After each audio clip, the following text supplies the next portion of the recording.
Hey guys, welcome back to another video. तो आज की इस वीडियो में हम बात करने वाले हैं कैरेक्टर सर्टिफिकेट के बारे में।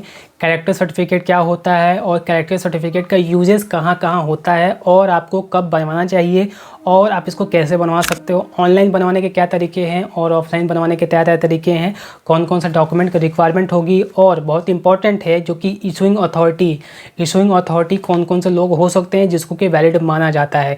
इन सारे पॉइंट्स के बारे में आज के वीडियो में डिस्कस करने वाला हूँ। उससे पहले अगर आप चैनल पर नए हैं तो चैनल सब्सक्राइब करके बेल आइकन को प्रेस कर दीजिएगा ताकि फ्यूचर में आपको इसी तरह के एजुकेशनल और इन्फॉर्मेटिव वीडियोज मिलते रहे। तो चलिए आज की इस वीडियो को शुरू करते। पहले बात करते हैं कि कैरेक्टर सर्टिफिकेट है क्या। तो कैरेक्टर सर्टिफिकेट एक डॉक्यूमेंट होता है जो कि ये सर्टिफाई करता है कि आपका जो बैकग्राउंड है वो आपका क्लियर है, आपका जो बिहेवियर है, आपका जो मोरल है वो आपका क्लियर है, आपका कैरेक्टर क्लियर है। यही बताता है। आपको नाम से ही पता चल रहा होगा कि ये बेसिकली ये एक सर्टिफिकेट होता है जो ये फॉर्म करता है कि जो आपका बैकग्राउंड है वो क्लियर है, आपका जो बिहेवियर है वो आपका बिहेवियर अच्छा है। ये आपका एक सर्टिफिकेट होता है। और इसका हम बात करें यूजेस का, तो यूजेस इसका मेजर 3 यूजेस हैं। सबसे पहला आपका है जॉब एप्लीकेशन। किसी प्राइवेट जॉब में जब आपका सिलेक्शन होता है या फिर गवर्नमेंट जॉब में आपका सिलेक्शन होता है तो आप जब डॉक्यूमेंट वेरिफिकेशन होगा तो वहाँ पे आपसे कैरेक्टर सर्टिफिकेट मांगा जाएगा, ये चेक करने के लिए कि जो आपका बैकग्राउंड है वो आपका बैकग्राउंड कैसा है, क्लियर है या नहीं है। क्योंकि यहाँ पे जो अथॉरिटी है, अथॉरिटी काफ़ी यहाँ पे स्पेसिफिक अथॉरिटीज़ होती हैं, इसलिए यहाँ पे कैरेक्टर सर्टिफिकेट मांगा जाता है, तो काफ़ी इंपॉर्टेंट हो जाता है। दूसरा है आपका किसी भी अगर यूनिवर्सिटी में या फिर कॉलेज में जब आप एडमिशन लेते हो तो वहाँ काउंसलिंग करने जाओगे तो वहाँ पर डॉक्यूमेंट वाले लिस्ट में आपसे कैरेक्टर सर्टिफिकेट भी मांगा जाता है, तो कैरेक्टर सर्टिफिकेट यहाँ भी काफ़ी इंपॉर्टेंट हो जाता है। और लास्ट है आपका जो कि वीज़ा।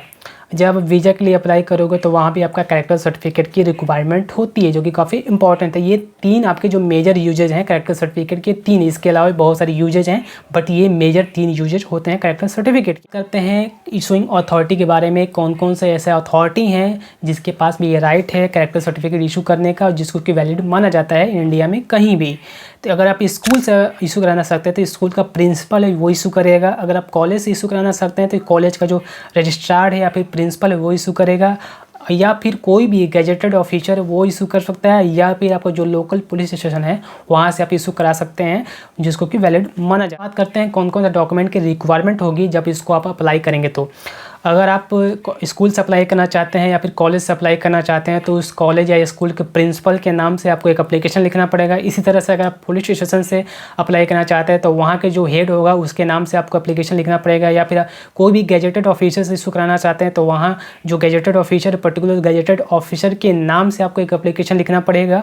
उसके बाद में को आपको आधार कार्ड या फिर कोई भी आईडी हो सकता है, आईडी की रिक्वायरमेंट होगी। और अगर आप एक स्टूडेंट है तो आपको जो मार्कशीट है या फिर डिग्री है उसकी रिक्वायरमेंट होगी।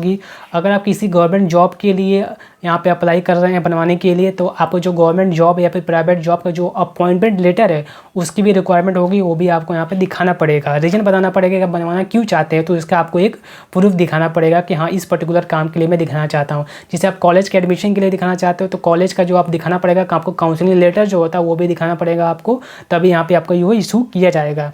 और आप कुछ पासपोर्ट साइज फ़ोटोग्राफ की रिक्वायरमेंट हो सकते हैं। आप इसको कैसे इशू करा सकते हो, ऑनलाइन और ऑफलाइन।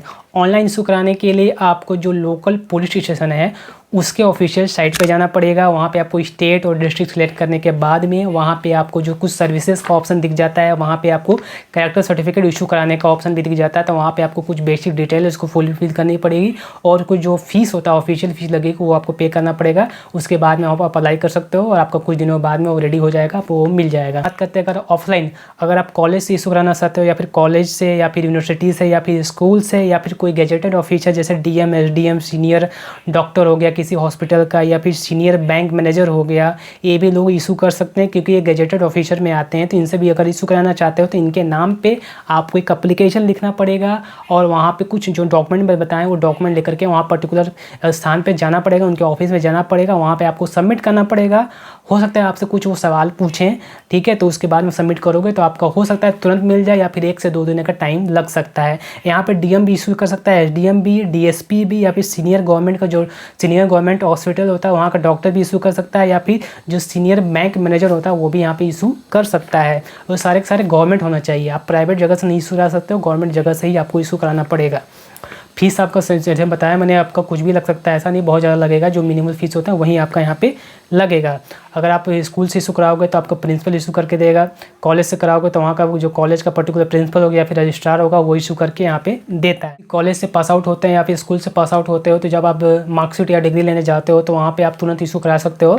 कुछ कॉलेजेज या फिर जो स्कूल्स होते हैं जब आपका डिग्री या फिर टीसी जब प्रोवाइड करते हैं तो उसके साथ साथ कैरेक्टर सर्टिफिकेट भी प्रोवाइड कर देते हैं। अगर वो प्रोवाइड नहीं करते हैं तो आप वहाँ पे अप्लाई करके प्रोवाइड भी करवा सकते हो। तो आई होप सारे पॉइंट्स आपको क्लियर हो गए होंगे। अगर इसके अलावा कोई डाउट है तो आप मुझे इंस्टा पर DM कर सकते हैं या फिर कमेंट सेक्शन में पूछ सकते हैं। मैं कोशिश करूँगा कि उसका जवाब दे सकूँ।